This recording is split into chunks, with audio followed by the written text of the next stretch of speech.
I got the best surveying and engineering staff, I think, in the state of Oklahoma, maybe beyond.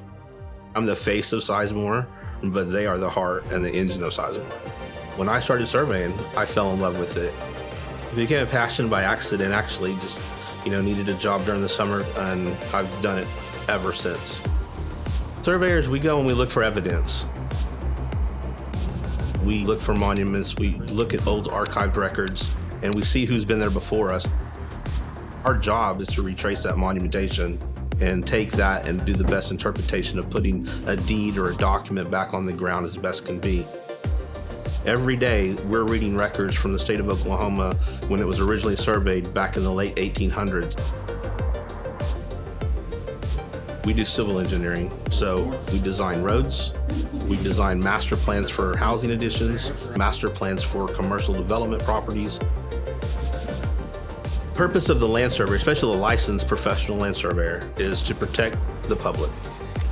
We want to make sure there's no overlaps in deed, there's no controversies and clouding of title. The main purpose of the civil engineer in respect to their license is to control infrastructure, to make sure we're not downstream flooding, we're not building developments in unsuitable areas. So there again, their job is to protect the public as well, and the infrastructure of the city, because at times this becomes ownership of the city. We have a very strenuous check and balance system to determine our accuracies. We have to certify according to our state laws to a certain level of accuracy. So there again, that's the part of protecting the public. The coolest part of what we do is when we sign and seal these documents, they're recorded for history, for prosperity. I look back at plats of surveys or things that have been done in the late 1800s or in statehood and various things like that, and I just wonder how that surveyor did that work at that time.